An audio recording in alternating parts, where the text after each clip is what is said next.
Hi student. GRT का online class में आप सबका स्वागत है। और आज की क्लास में जानेंगे ट्रायल बैलेंस के बारे में, और फिर हम लोग जानेंगे फाइनल अकाउंट यानी कि ट्रेडिंग अकाउंट्स के बारे में। हाँ, चूंकि याद रखिए लगभग पिछली क्लास में हम लोगों ने पढ़ा भी था ये ट्रायल बैलेंस के बारे में। आ रहा समझ में ना। और जो हम ये आप लोग को बताए थे कि वो जो ट्रायल बैलेंस पता करना है कि क्या है ट्रायल बैलेंस। और जो कोई पूछे व्हाट इज ट्रायल बैलेंस, क्या जवाब देंगे कि ट्रायल बैलेंस एक स्टेटमेंट है यानी कि एक समरी है। आ रहा समझ में ना, जिसमें टोटल डेबिट और टोटल क्रेडिट का अमाउंट शो किया जाता है। इतना तो याद रहेगा ना। अब कितना आप परचेज किए तो डेबिट हुआ, सेल किए तो क्रेडिट हुआ। ये दोनों का बैलेंस क्या किया जाएगा, बराबर करके देखा जाएगा। आ रहा समझ में ना। जहाँ पे दोनों का बैलेंस शो होगा वही हमारा क्या कहलाएगा, ट्रायल बैलेंस। और उसके बाद हम लोग पढ़ने वाले थे क्या, लेसन टू इनके प्रिपरेशन ऑफ फाइनल। और फाइनल अकाउंट का हमने इंट्रोडक्शन भी दिया था कि ये फाइनेंशियल ईयर के लास्ट में बनाया जाता है। कब बनाया जाता है ये, फाइनेंशियल ईयर के लास्ट। अगर जो एक फाइनेंशियल ईयर ले लिए हम 1 अप्रैल से लेकर के और 31 मार्च तक, तो ये कब बनाया जाएगा, 31 मार्च के बाद ही बनाया जाएगा। आ रहा समझ में ना।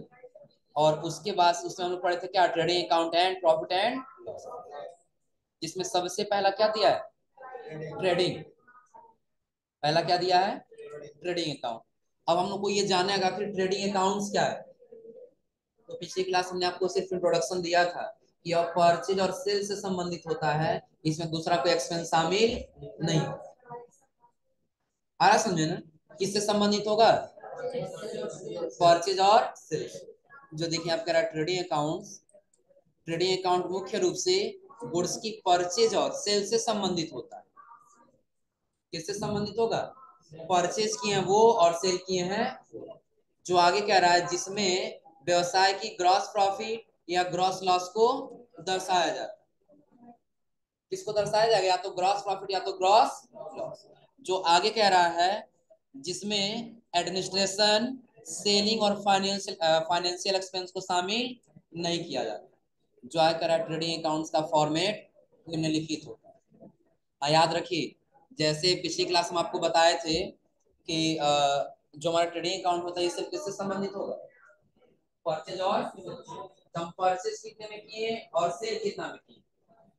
आ रहा समझ में ना। जैसे एक एग्जांपल ले लीजिए कि अगर जो आपको एक गुड्स परचेज की, क्या किए और परचेज आपने कितने में किया, 100 रुपए।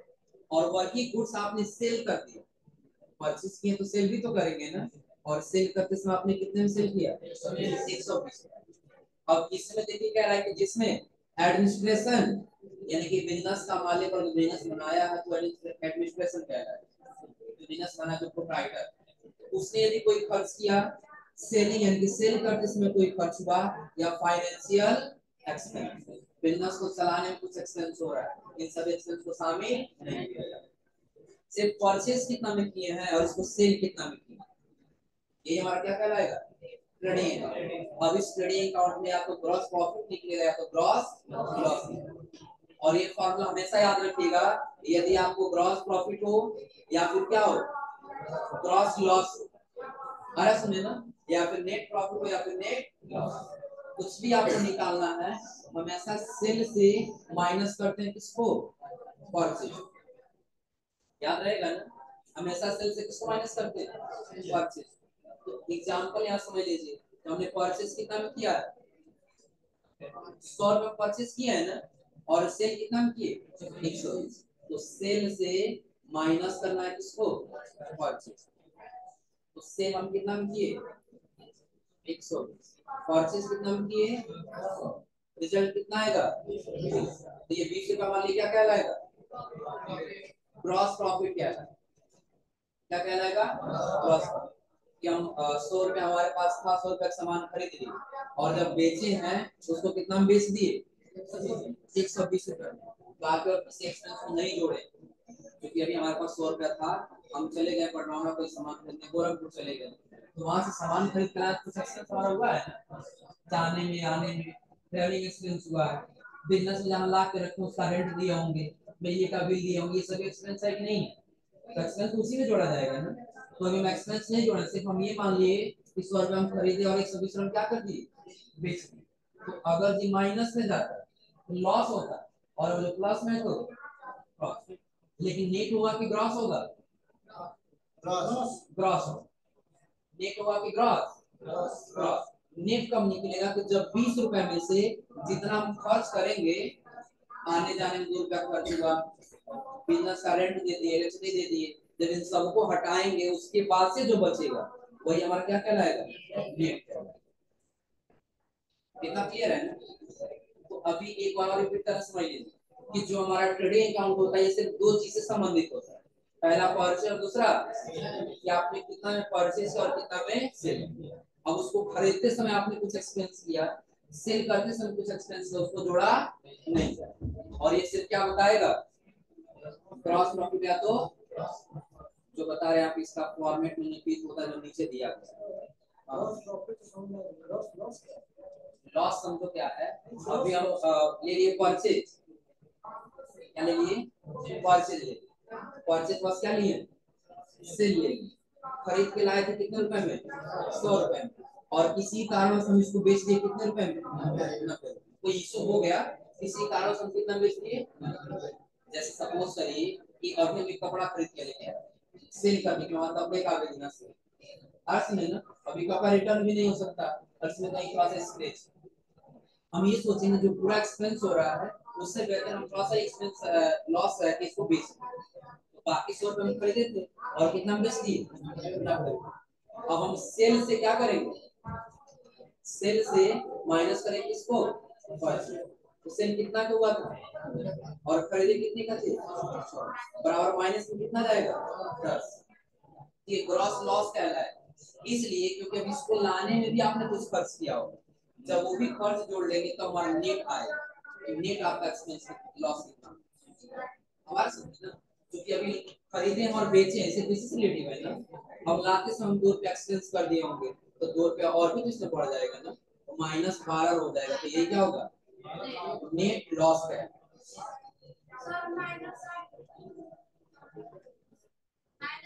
सुन लो, परचेज करते समय 2 रुपया खर्च किए है ना, तो अब ये कितना हो जाएगा? 102। अब 102 में से 90 को माइनस कर, 90 में से 102 को माइनस कर कितना जाएगा? अब आ समझे ना? क्योंकि समझ लीजिए परचेज करते समय एक्सपेंस हुआ है, हमारे परचेज में ही जोड़ा जाएगा ना। 100 रुपए का खरीदे हैं, 2 रुपए उसको लाने में खर्च लग गया, हम उसी में जोड़ेंगे ना कि 100 रुपया खरीदे 2 रुपया लग गया, तो टोटल कितना का रेट पड़ गया? 102। 102 से ही माइनस करेंगे ना, तो कितना आएगा? तो जब एक्सपेंस जोड़ लिए तो नेट निकला, और जब एक्सपेंस नहीं जोड़े तो लॉस। इतना क्लियर हो रहा है ना? जो नीचे देखिए इसका फॉर्मेट भी दिया, फॉर्मेट आपको यहाँ थोड़ा सा दिख रहा है। जैसे देखिए टू ओपनिंग बैलेंस, ओपनिंग दिया, ओपनिंग स्टॉक, आप लोग ओपनिंग और क्लोजिंग बताए थे याद है? ये से खड़े जाओ बाबू। हाँ, अब से कोई और नहीं है। बताओ ओपनिंग स्टॉक क्या है? ओपनिंग स्टॉक क्या है?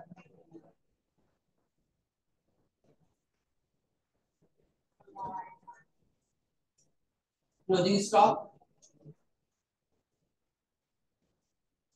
खड़े जाओ भैया, बताओ ओपनिंग स्टॉक बताएं। कौशल खड़े हो, ओपनिंग स्टॉक बताओ। आईडी कार्ड में नहीं लगा और कार्ड तुम बोले हो बैंक में लगाए खड़े आ रही। ओपनिंग स्टॉक बताओ।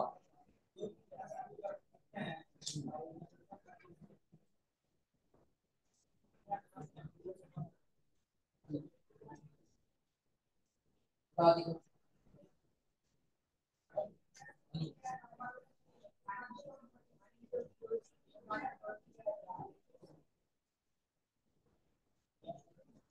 बता दियो। जी खड़े हो जाओ। गलती किसकी है? और क्लास वाले की लाइन एक बार पढ़ा बताओ तो। ओपनिंग स्टॉक बताओ।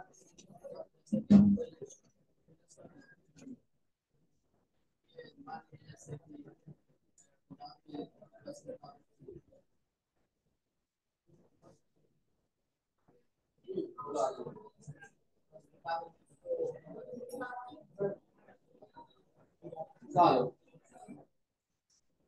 अब मुझे छोड़ना नहीं है, सुधारना है।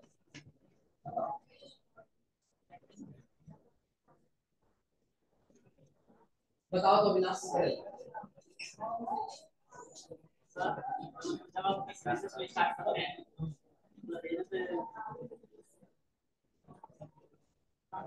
खड़े रहो, खड़े होकर ओपनिंग स्टॉक क्या है कि 1 अप्रैल मान लीजिए 2024 हमारा बिजनेस स्टार्ट हुआ। स्टार्ट पहले भी हुआ हो सकता है, ऐसा थोड़ी है, लेकिन जो शुरू में हमारे बिजनेस में स्टॉक है वही हमारा क्या कहलाएगा, ओपनिंग स्टॉक कहलाएगा। अब ये क्या बोलेंगे कि फाइनेंशियल ईयर की शुरुआत में जो स्टॉक है वो हमारा क्या कहलाएगा, ओपनिंग स्टॉक। और फाइनेंशियल ईयर के अंत में बचा हुआ स्टॉक, फाइनेंशियल ईयर अंत में क्या होगा, अगर हमारा बिजनेस है और परचेज और यदि सेल करेंगे तो कोई जरूरी थोड़ी कि 31 मार्च आके तो सारा कुछ खत्म हो जाए। आ समझे ना, 31 मार्च के बाद से जो गुड्स बच जाएगा वो उस साल के लिए क्या हो जाएगा, क्लोजिंग, और वही स्टॉक अगले फाइनेंशियल ईयर के लिए क्या हो जाएगा। अभी क्लियर है ना।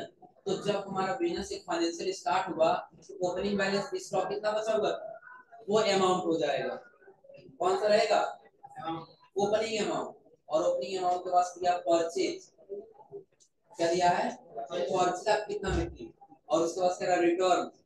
तो यहाँ पे लेस का मतलब समझ लीजिए, माइनस करना हो क्या, केवल आप परचेज 10,000 का कर लिए थे, कितने का, 10,000 का, तो किसी कारण से आप 1,000 का सामान वापस कर दीजिए, तो परचेज में से रिटर्न को माइनस करेंगे ना, तो जो अमाउंट बचे वो कितना हो जाएगा, 9। ये समझ आ रहा है ना कि परचेज हम किए थे कितने का, 10,000 का, लेकिन किसी कारणवश हम 1,000 का सामान क्या कर दिए, वापस कर दिए। तो अब हम ये थोड़ी क्या 10,000 कम खरीदे, 10,000 खरीदे थे जिसमें से क्या रहता हो गया, वापस हो गया। हमारे पास बचा कितने का, 9। क्लियर है ना। उसके जस्ट नीचे करा है टू डायरेक्ट एक्सपेंस, डायरेक्ट और इनडायरेक्ट में अंतर। इनडायरेक्ट और डायरेक्ट का मतलब समझ लीजिए, अगर जो हम एक लैपटॉप खरीद रहे हैं, क्या खरीद रहे हैं, लैपटॉप खरीद रहे हैं, अब लैपटॉप को खरीद के लेके आने में जो एक्सपेंस होगा वो डायरेक्ट एक्सपेंस है, क्या कहलाएगा, डायरेक्ट एक्सपेंस। कि हम गोरखपुर में परचेज किए और परचेज करके किसी वाहन के माध्यम से कोई वेज या कैरी जो भी चार्ज लगा, अर्थ में, तो वो उसको लाने में जो खर्च लगा हमारा क्या है, डायरेक्ट एक्सपेंस। क्या कौन सा एक्सपेंस है, डायरेक्ट एक्सपेंस। तो फिर इनडायरेक्ट क्या होगा कि इस लैपटॉप को बेचने के लिए हम इलेक्ट्रिक एक्सपेंस किए, किसी के माध्यम से हुआ है। डायरेक्ट और इनडायरेक्ट का मतलब आपको पता है, प्रत्यक्ष और अप्रत्यक्ष। डायरेक्ट का मतलब क्या होगा, प्रत्यक्ष, और इनडायरेक्ट का मतलब अप्रत्यक्ष, किसी दूसरे के माध्यम से। आया समझे ना। अगर जो लैपटॉप बेचना है तो इसके हमें इलेक्ट्रिक एक्सपेंस किया, इसको बेचने के लिए एक्सपेंस हुआ, लेकिन लैपटॉप के प्रति एक्सपेंस नहीं हुआ। इसके लिए एक्सपेंस हुआ इलेक्ट्रिसिटी के लिए। हम बिल्डिंग का रेंट दे रहे हैं, किसका रेंट दे रहे हैं, बिल्डिंग का। और लैपटॉप प्रॉपर्टी करेंगे, सेल करेंगे तब हम बिल्डिंग लेंगे, तो बिल्डिंग के लिए हमने एक्सपेंस किया, हमारा क्या है, इनडायरेक्ट एक्सपेंस। जो किसी के माध्यम से हुआ वो क्या हो जाएगा, तो डायरेक्ट एक्सपेंस और इनडायरेक्ट मतलब समझा रहा है ना, कि जो लाने में से बेचेज दिया है, कैरेज दिया है, चार्ज पैड दिया है, और ऑल फैक्ट्री एक्सपेंस कि बिजनेस जो वस्तु है, वस्तु के प्रति यदि कोई भी एक्सपेंस होगा वो डायरेक्ट एक्सपेंस में है, और उस व्यक्ति की अपेक्षा के लिए यानी उसको हटाकर किसी और माध्यम से एक्सपेंस हो रहा है वो किसमें चला जाएगा, इनडायरेक्ट। तो हम पहले ही पढ़े हैं कि जो हमारा ट्रेडिंग अकाउंट होता है ये परचेज और सेल से संबंधित है। किससे होता है, परचेज और सेल से। अब आप बताइए, अगर 100 रुपए का आप सामान खरीदे हैं, 10 रुपए का वापस कर दिए, कितना बचा, 90 का। कितना बचा, 90 रुपए।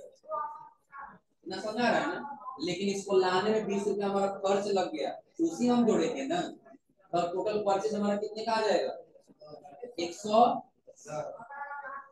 समझा रहा है ना कि इस वस्तु के पीछे ही हमने खर्च किया वेजेस कैरेज ना। वेजेस का मतलब मजदूरी, कैरेज का मतलब भाड़ा।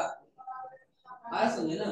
और आ गया चार्ज पेड, यानी कि हो सकता है कोई और मजदूरी चार्ज पे लग गया, पैकिंग चार्ज लग गया, उसे क्या करा ऑल फैक्ट्री एक्सपेंस।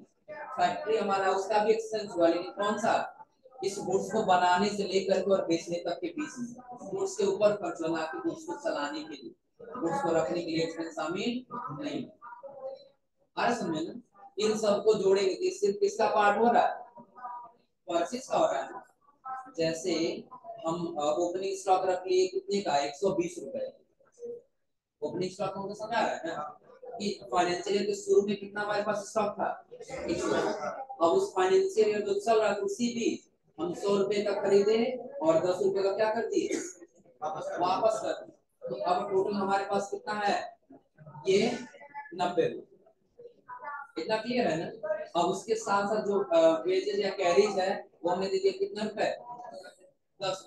तो पूरा मिल करके भी कितना हो जाएगा, 200 ही होगा ना, अधिक हो जाएगा। चलिए कितना हो जाएगा, 220 हो जाएगा। मान ली कितना हो गया, 220। अब परचेज करके हमने कितना लगा दिया, 220। अब ये हमको सेल करना है, क्या करना है, तो बेचते समय हमने इसको बेच दिया 150 रुपए।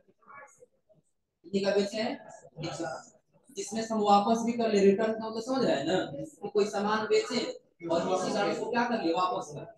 तो अगर 150 का बेच दिए तो हमारे पास 150 कैश है, और जो वापस कर दे वो 30 रुपए का, हमारे पास कितना बच जाएगा, 100, यही बच जाएगा ना।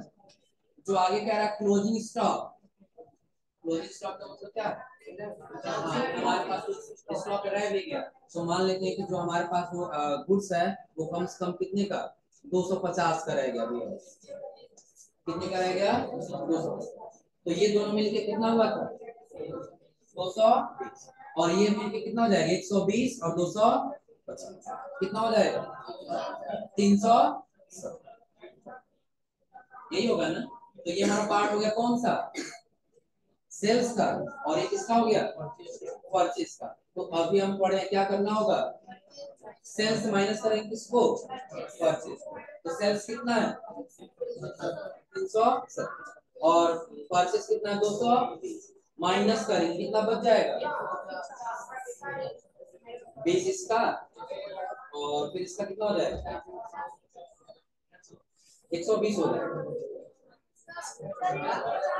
चलो कितना हो गया इसका, 80 इसका हो जाएगा ना, हाँ सही। कितना, 150।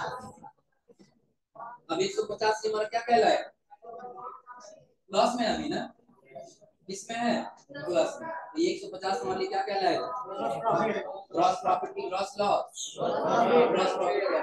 अब यही नेट प्रॉफिट कब होगा, 150 में से यदि हम अदर किसी एक्सपेंस को माइनस करें, जैसे अपने बिजनेस का जो रेंट है वो रेंट दे दिए, सैलरी दे दिए, अब वो एक्सपेंस है तो हमारा क्या होगा।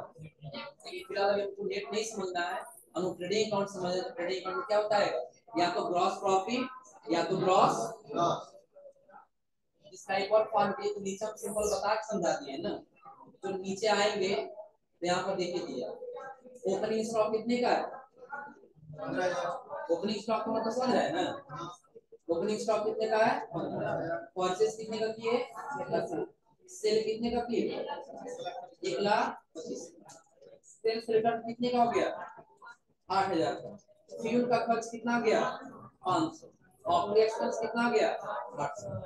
रेंट के लिए दे रहा है कितना, 8,500। पैकिंग मटेरियल्स कितना गया, 2,000। क्लोजिंग स्टॉक कितना बच गया, 12,000। परचेज रिटर्न कितना हो गया, वेजेस कितना चला गया, और एक्सपेंस। अब जितना एक्सपेंस इन सबको जोड़ना, चलिए एक्सेल पे बता करके समझा देते हैं। एक्सेल पे क्या करना, दो पार्ट बनाने, एक सेल का, दूसरा परचेज का।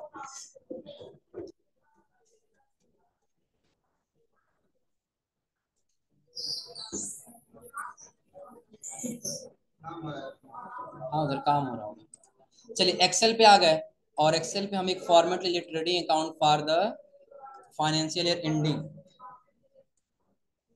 यही पे बना ले। एक्सेल आप लोग यूज करना जानते हैं ना, मार्जिन सेंटर ये सारा, इतना ही बताना पड़ेगा, ये भी भूल गया।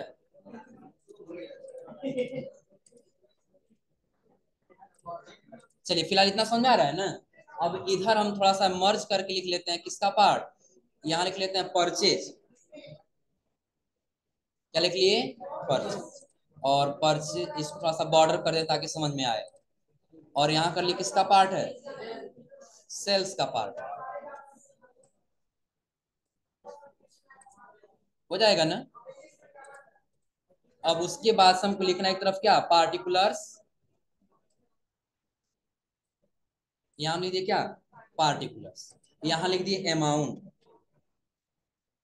क्या लिख दिए, अब वही चीजें हम यहाँ भी लिख देंगे सेल्स की तरफ, कि जो परचेज का पार्टिकुलर होगा वो परचेज में, और जो सेल्स का पार्टिकुलर होगा वो सेल्स। अब देखिए जिसमें सबसे पहला क्या कह रहा है, ओपनिंग स्टॉक। जब अपना बिजनेस स्टार्ट किए थे फाइनेंशियल के शुरू में, तो कितने का स्टॉक था हमारे पास, 15,000 का था। हो जाएगा ना। इसको थोड़ा सा बोल्ड कर लेते ताकि हेडिंग पता चले। कितने का परचेज किए, ओपनिंग स्टॉक कितने का था, 15,000। उसी बीच हम परचेज भी किए थे कितने का, 80,000 का खरीदे भी थे। हाँ लेकिन याद रखिएगा, यहाँ पे हम परचेज का जो अमाउंट है 80,000 वो यहाँ लिख रहे हैं। ऐसे पता है क्यों कर रहे हैं, क्योंकि अभी परचेज रिटर्न जो है वो भी हमको लिखना है। कितने का हम वापस कर दिए, 5,000 का हम वापस कर दिए। तो जब यहाँ पे आएंगे तो टोटल निकाल लेंगे, इक्वल टू कितने का खरीदे थे, 80,000, जिसमें से वापस कर दिए कितना, 5,000, कितना बच जाएगा, 75। यानी कि ओपनिंग स्टॉक कितना था, 15,000, जिसमें से हमारे पास परचेज करके जो वापस मिले उसका कितना बचा, ये 75,000। उसके बाद डायरेक्टली हम लिख लेते हैं डायरेक्ट एक्सपेंस। क्या ले लिए, डायरेक्ट एक्सपेंस। अब इसमें हम क्या कर दिए, तो यहां जब आएंगे तो देख लेंगे। पहला फ्यूल एक्सपेंस हुआ कितने का, इक्वल टू 5, प्लस अगला एक्सपेंस हुआ कितने का, 800, प्लस उसके बाद एक्सपेंस हुआ कितने का, 8,000, प्लस अगला एक्सपेंस कितने का हुआ, 2,000 पैकिंग मटेरियल्स में एक्सपेंस हो गया, प्लस बाकी और एक्सपेंस कितना हुआ, नहीं ये तो क्लोजिंग स्टॉक में चला जाएगा ना, सेल्स की तरफ। कौन सा, हाँ वेजेस भी क्या है, वेजेस भाड़ा है ना, तो वो भी किसमें चला जाएगा, क्या? कितने का है, 7,000, प्लस अगला क्या दिया है, इलेक्ट्रिसिटी एक्सपेंस कितने का हुआ, 1200। टोटल एक्सपेंस कितना हो गया, 20,000। तो अब आप बताइए, इसको यहाँ पे लिख लेते हैं फिलहाल टोटल। क्या लिख लिए, equal to select, plus select करके प्लस और फिर सेलेक्ट करके टोटल परचेज हम कितने का कर लिए हैं, 1,10,000।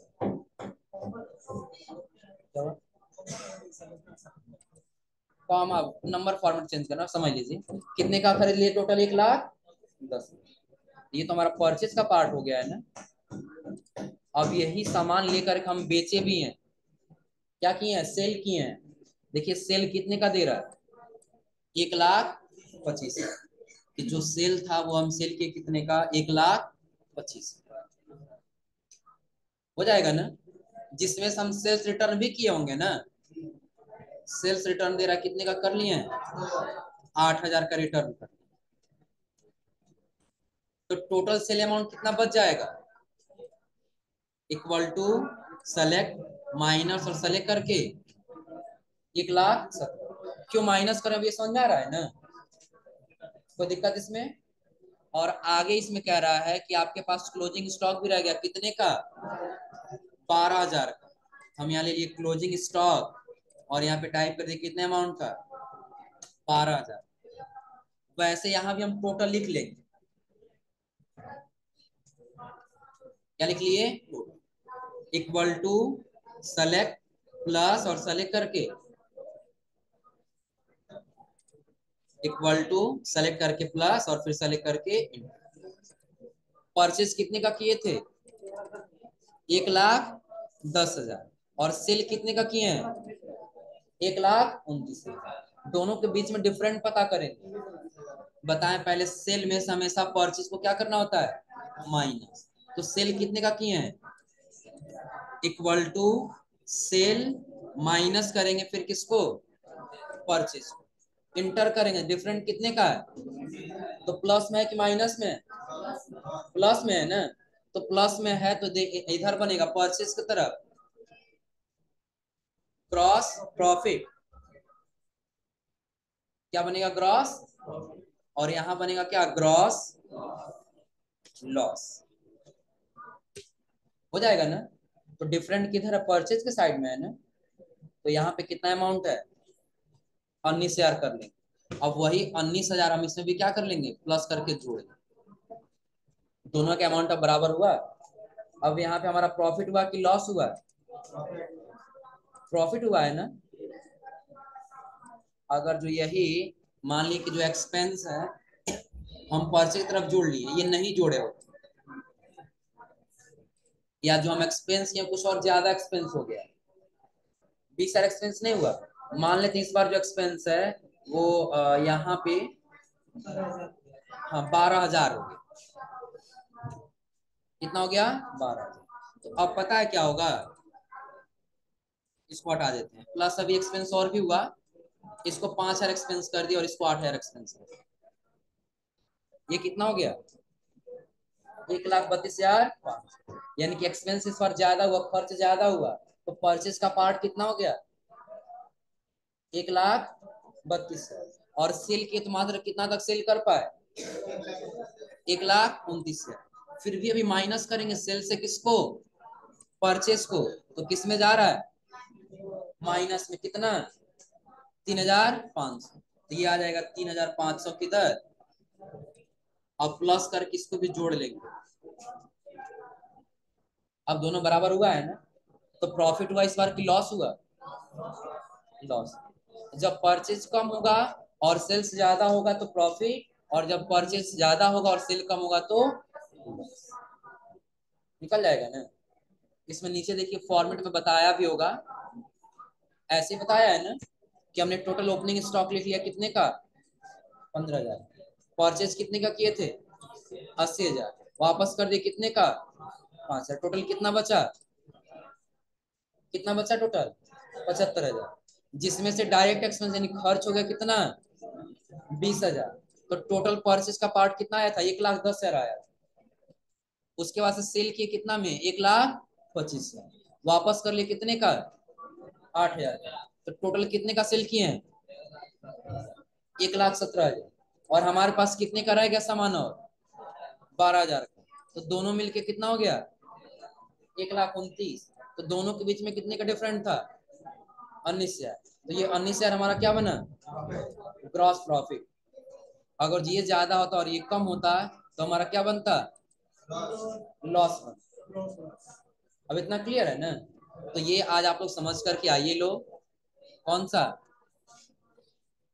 ग्रॉस ये ट्रेडिंग अकाउंट वाला और अगला हम लोग पढ़ेंगे क्या प्रॉफिट एंड लॉस। अब इसी प्रॉफिट एंड लॉस अकाउंट हम लोग जानेंगे कि नेट प्रॉफिट कब निकलेगा और नेट लॉस कब निकलेगा।